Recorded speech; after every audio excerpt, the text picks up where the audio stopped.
সুপ্রিয় শিক্ষার্থী, আসসালামু আলাইকুম। আশা করি সবাই অনেক অনেক ভালো আছো। তো আজকে আমি চলে আসলাম তোমাদের নবম শ্রেণীর যে গণিত বইয়ের পঞ্চম অধ্যায়ের 123 পেজের যে একক কাজটা আছে, এই একক কাজটার 3 এবং 4 এই দুইটা ম্যাথের সমাধান নিয়ে চলে আসলাম। তো আমি গত ভিডিওতে আলোচনা করেছিলাম তোমাদের যে 1 এবং 2 নিয়ে, এবং ওই ভিডিওতে কিন্তু শুধু আলোচনাই করি নাই, ওখানে কিন্তু আমাদের একদম বেসিক সহ আলোচনা করা ছিল। তো সেই বেসিকগুলো কিন্তু তোমাদের এই ম্যাথ গুলো বুঝতে অনেক বেশি জরুরি, অনেক বেশি কাজ করবে। যাই হোক, যারা যারা গত ভিডিওটা দেখো নাই তাদেরকে আমি অনুরোধ করবো অন্তত গত ভিডিওর প্রথম 5 মিনিট যদি দেখে নাও, তাহলে তোমাদের আজকের এই ম্যাথগুলো বুঝতে অনেক বেশি সহজ হবে। আর তাছাড়াও আমি অলরেডি তোমাদের ইতিপূর্বে যত একক কাজ, জোড়াই কাজ যা আছে, গ্রাফ থেকে শুরু করে সব কিন্তু আমি অলরেডি সমাধান করে দিয়েছি, সেগুলোও দেখে নেওয়ার অনুরোধ জানাচ্ছি। যাই হোক, আজকের কথা না বাড়িয়ে চলে যাচ্ছে আজকের এই ম্যাথটির যে মূল আলোচনায়। তো শুরুতে এখানে দেখতে পাচ্ছি যে আমাদের এখানে কিন্তু 3টা কাজ আছে। আমরা গত ভিডিওতে বলছিলাম যে প্রতিজোড়া সমীকরণের মধ্যে যেগুলো সমাধান যোগ্য, এই যে সমাধান যোগ্য কিনা এটা আমরা নির্ণয় করব। এটা আমাদের 1 নং কাজ। এরপর প্রতিস্থাপন পদ্ধতিতে সমাধান করো, এই যে সমাধানটা করো, এটা আমাদের 2 নম্বর কাজ। এবং সর্বশেষ সমীকরণকে সিদ্ধ করেছে কিনা যাচাই করো, এটা আমাদের 3 নং কাজ। ওকে, তাহলে আমাদের এই 3টা কাজ আমাদের করতে হবে। এবং আজকে কিন্তু আর এই বেসিকগুলো নিয়ে কথা বলবো না, গত ভিডিও থেকে অন্তত তোমরা প্রথম 5টা মিনিট দেখে নিও। যাই হোক, আজকের কথা না বলে চলে যাচ্ছি আমাদের এই যে 3 নম্বর ম্যাথটা, এটার বিস্তারিত সমাধান নিয়ে। এখন শুরুতেই যেটা দেখতে পাচ্ছি আমরা, সেটা যে এখানে কি আছে আমাদের 2/x ইকুয়াল, এটা আমাদের যে প্রথম সমীকরণটা, এটা আমাদের প্রথম সমীকরণ। আমরা একটু কালারটা চেঞ্জ করে নিচ্ছি। এটা আমাদের প্রথম সমীকরণ, এটা আমাদের দ্বিতীয় সমীকরণ। তাহলে আমরা সবসময় যে কাজটা করব, যে কি বলছিলাম, যে প্রথম সমীকরণের যেটা x এর সহগ, এটা a1। তাহলে এখানে এটা a1, আর এটা কত b1, আর এখানে এটা a2, এটা আমাদের v2। তাহলে a1/a2 আর b1/b2 এটা সমান যদি হয় তাহলে সমাধান নাই, আর সমান না হলে সমাধান আছে। আমি কিন্তু বিস্তারিতটুকু বলে দিছিলাম। যাই হোক, এখন দেখো সমাধান যোগ্যতা যা চাই, আমরা কি করলাম, a1/a2 আর এখানে v1/v2 বের করে দেখবো এটা সমান হয় কিনা। তাহলে এখান থেকে আমাদের এই যে a1 2/3, আর এখান থেকে 5/2। আমরা দেখতেই পাচ্ছি যে এই দুটা কিন্তু আসলে সমান না। ঠিক আছে, তোমরা এটা কিন্তু এর জন্য ক্যালকুলেটর একটু যাচাই করে নিতে পারো চাইলে। 2/3 দেখি তো 2/3 কত আসে। এই যে 2/3, দেখো 2/3 মানে আমাদের 0.66 আসে। আর আরেকটা যেটা 5/2, দেখো তো 5/2 মানে কত আসছে, 2.5। তার মানে মিলে নাই কিন্তু। এই দুইটা যেহেতু মিলে নাই, তার মানে আমরা বলতেই পারি যে দুইটা নট ইকুয়াল। আর যদি নট ইকুয়াল হয়, তার মানে সমীকরণ জোটটি সমঞ্জস এবং একটি সমাধান আছে। যদি মিলে যেত তাহলে আমি বলতাম যে এদের কিন্তু কোনো সমাধান নাই। আমি কিন্তু তোমাদের যে 119 পেজের যে ছক আছে একটা, ওই ছক থেকে কিন্তু এগুলো সব বিস্তারিত বলে দিয়েছি। এখন আমি যে কাজটা করব, 1 নং থেকে প্রতিস্থাপন পদ্ধতির বেসিকটা তো আগে তোমরা জানোই। 1 নং থেকে আমরা কি করবো, যে কোনো একটাকে আমরা এখান থেকে ওয়াইটাকে আলাদা করে নেবো, ওয়াই এর মানটাকে বের করে ফেলবো। ঠিক আছে, তাহলে ওয়াইটাকে আলাদা করব। তাহলে এখান থেকে এই যে 5/y এটাকে আমি বাম পাশে রেখে 2/x-টাকে ডান পাশে নিয়ে গেলাম। ডান পাশে একটা লসাগু করলাম, লসাগু করার পরে x-2 হইলো। এখন যে কাজটা করছি আমরা, সেটা এটাকে আমরা বিপরীতকরণ করছি। এই লাইনটা আমি স্কিপ করছি একটু, তাহলে এটা y/5 হয়ে যাবে, আর এখানে হয়ে যাবে আমাদের x/x-2। এখন এই যে 5 যেটা ভাগে আছে, এটা ওই পাশে আমাদের গুণে গেলে কি হবে বলতো, 5x/x-2। এটা কিন্তু আমি পেয়ে যাব। তাহলে এখান থেকে কিন্তু আমি এটা খুব ইজিলি কিন্তু পেয়ে গেছি। দেখো 5x/x-2। আশা করি এই পর্যন্ত তোমরা বুঝতে পারছো। এটাকে আমরা দিয়ে দিলাম 3 নং সমীকরণ। তাহলে এখন এই y এর মানটা 2 নং সমীকরণে বসাই দিব। 2 নং এ কোনটা আছে দেখো তো, এই যে 2 নং এটা, এই যে 2/y, এইখানে জাস্ট এই y এর পরিবর্তে সব ঠিকঠাক থাকবে, 3/x প্লাস উপরের 2, ডান পাশে 19/20 সব ঠিকঠাক থাকবে। জাস্ট এই y এর পরিবর্তে নিচের আমি মানটা বসাই দেবো, 3 নং এর এই মানটা। তাহলে এখানে কি হলো, 3/x প্লাস 2/, দেখো এখানের যে ভ্যালুটা আমি এটা কিন্তু বসাই দিচ্ছি সুন্দর করে। এখন এখানে কিন্তু আমি বেশ কিছু লাইন স্কিপ করছি, সেটা দেখো ওই 3/x যদি দিলাম, এখানে এই যে 2 আছে লবে এবং এটুকু আছে হরে। তোমরা তো জানো হরে যদি ভগ্নাংশ থাকে সেটা কিন্তু পরবর্তীতে উল্টায় যায়।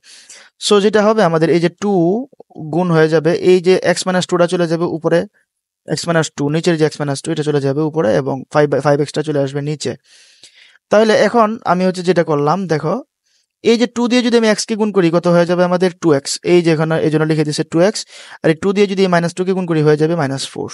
ওকে, এইখান থেকে কিন্তু আমরা একটা লাইন একটু স্কিপ করে দিচ্ছি, আর ডান পাশে যে 19/20 ওটা আছে আগের মতোই।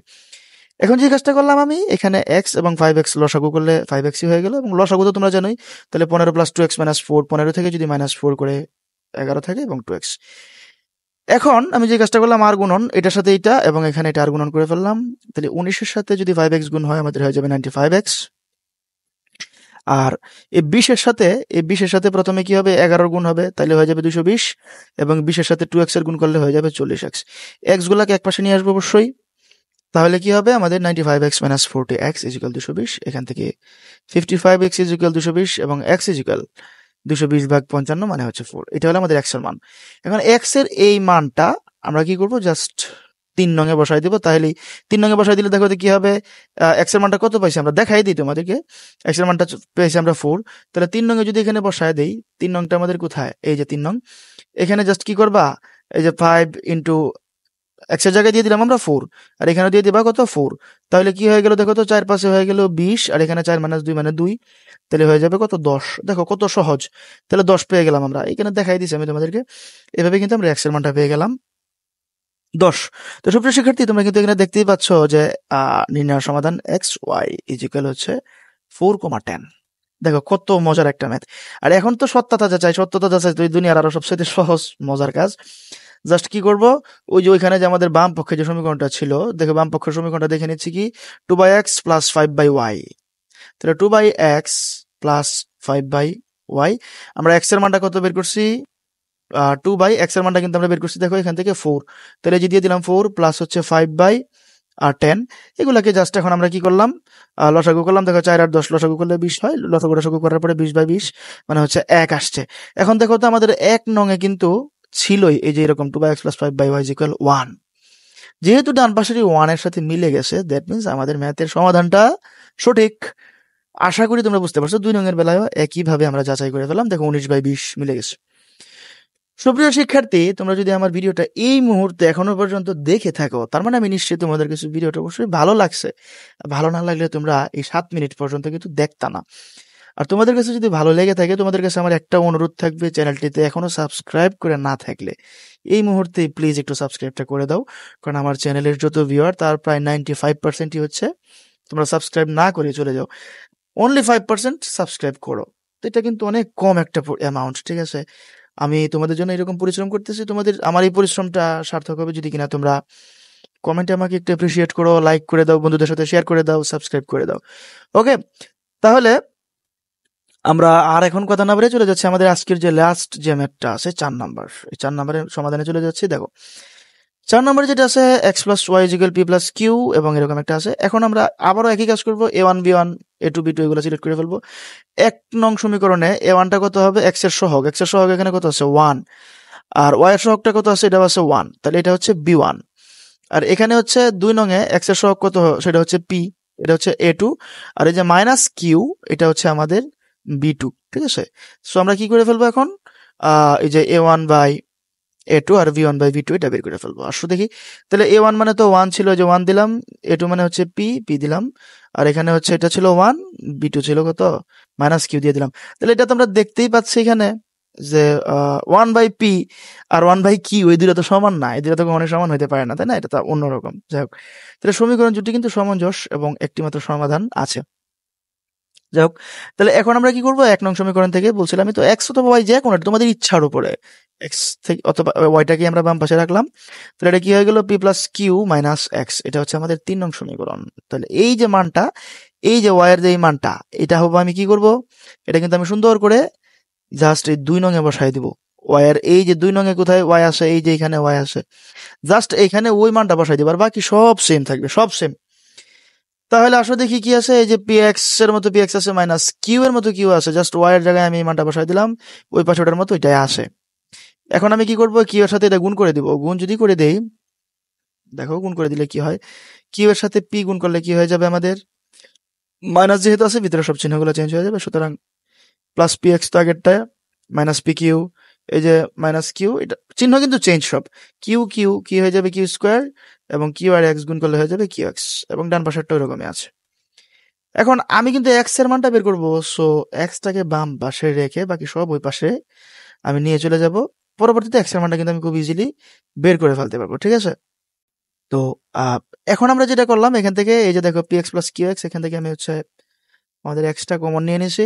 x টা কমন নিয়ে নিলে কি থাকে, p + q, এবং এখানে আমি আরেকটা কাজ যেটা করলাম, এগুলাকে তো ওই পাশে নিয়ে গেছিলাম, তাহলে পি স্কোয়ার, এই যে দেখো মাইনাস কিউ স্কোয়ার আর হচ্ছে কি প্লাস কিউ স্কোয়ার কাটা গেল, তাহলে পি স্কোয়ার প্লাস হচ্ছে পি কিউ থাকে। এই দুইটার থেকে আমি কিন্তু আবার একটা পি কমন নিতে পারি, পি কমন নিলে P into P plus Q. এই যে পি প্লাস কিউ, এটাকে যদি আমি ভাগে নিয়ে চলে আসি, তাহলে কি হয়ে গেল দেখো তো, আমাদের পি প্লাস কিউ কাটা গেল, মানে যে P into P plus Q আর নিচে হচ্ছে পি প্লাস কিউ। তাহলে যে পি প্লাস কিউ কাটা, তার মানে থাকে হচ্ছে পি। এটা হচ্ছে আমাদের এক্স এর মান কত, পি পেয়ে গেলাম। তাহলে এক্স এর যে মানটা পেয়ে গেছি, এটা হচ্ছে আমরা এখন কি করবো, 3 নঙে বসাই দিব। দেখো কি মজার একটা ম্যাথ, এত মজা। কি এক্স এর মানটা পেয়ে গেলাম আমরা পি, তার মানে আমরা 3 নঙে কি করবো, সুন্দর করে এক্স এর জায়গায় জাস্ট পি বসাই দিব। তাহলে প্লাস পি মাইনাস পি কাটা, তার মানে থাকে হলো কিউ, তার মানে ওয়াই এর মানটা হচ্ছে পেয়ে যাবো আমরা কিউ। খুব সহজ ম্যাথ, খুব মজার ম্যাথ। সুপ্রিয় শিক্ষার্থী, দেখো এখান থেকে যে এক্স এর মানটা সমীকরণ 3 বসাই, ওয়াই ইজ ইকুয়াল, এই যে আমি যা দেখাইলাম তাই, প্লাস পি মাইনাস পি কাটা ইজ ইকুয়াল কিউ। তাহলে নির্ণয় সমাধান এক্স ওয়াই ইজ ইকুয়াল হচ্ছে পি কিউ, পি কমা কিউ। এখন আমরা হচ্ছে বাম পক্ষটা সমাধান করব। দেখো বাম পক্ষটা যদি সমাধান করি, বাম পক্ষ তো ছিল এক্স ওয়াই, এক্স এর মান হচ্ছে পি বসাই দিলাম, ওয়াই এর মানটা কিউ বসাই দিলাম। এটাই কিন্তু ডান পক্ষ। হ্যাঁ, ডান পক্ষে কিন্তু আমাদের দেখো ওই যে ডান পক্ষে কি আছে, পি প্লাস কিউ আছে, তার মানে মিলে গেছে। আর এখন হচ্ছে আমরা যেটা করব, আমরা আমাদের হচ্ছে 2 নঙের যেটা করব, P X minus Q Y, এখানে এক্স এর মানটা বসাই দিলে কি হয়ে যাবে, পি পি মানে হচ্ছে পি স্কোয়ার, আর কিউ কিউ মানে হচ্ছে কিউ স্কোয়ার। আমাদের এখানে একটু হচ্ছে ভুল আছে, সেটা হচ্ছে এখানে কিন্তু আমাদের মাইনাস আছে, আমরা কিন্তু এটা ওইখানে টাইপিং এ মিস্টেক করে ফেলছি। যাই হোক, তাহলে যে পি পি মিলে হয়ে যাবে পি স্কোয়ার, আর এখানে আমাদের মাইনাস হবে, সো এটা হয়ে যাবে কি P square minus Q square. Okay, এটা হচ্ছে একটু কারেকশন আছে এখানে, আমাদের এখানে হচ্ছে একটা টাইপিং মিস্টেক হয়ে গেছিল। তো সুপ্রিয় শিক্ষার্থী, আমাদের এরই মাধ্যমে কিন্তু আজকের যে এই যে 123 পেজে যে একক কাজটা 2টা পর্বের মাধ্যমে আমাদের ভিডিওটা কিন্তু শেষ হয়েছে। তোমরা খেয়াল করেছো গত ভিডিওটা কিন্তু আমাদের প্রায় 20 মিনিট হয়ে গেছিল, আজকেরটাও প্রায় 12-13 মিনিট হয়ে যাচ্ছে। তাহলে একটা ভিডিও এই জন্য আমি প্রায় 30 মিনিট প্লাস তোমাদের কাছে বোরিং লাগতে পারে, এই জন্য আমি এটাকে 2 পার্টে আপলোড করেছি। যাই হোক, তোমাদের কাছে যদি আজকের ভিডিওটা একটু ভালো লেগে থাকে, আমি আশা করবো ভিডিওটি তো অবশ্যই লাইক করে দিবে এবং কমেন্টে একটু অ্যাপ্রিসিয়েট করলে সেটা আমার জন্য অনেক বেশি আগ্রহ বাড়িয়ে দেবে, এবং তোমার সকল বন্ধুদের সাথে ভিডিওটি অবশ্যই শেয়ার করে দিবে। যাই হোক, তো দেখা হচ্ছে পরবর্তী ভিডিওতে। সেই পর্যন্ত সবাই ভালো থেকো, সুস্থ থেকো। আল্লাহ হাফেজ।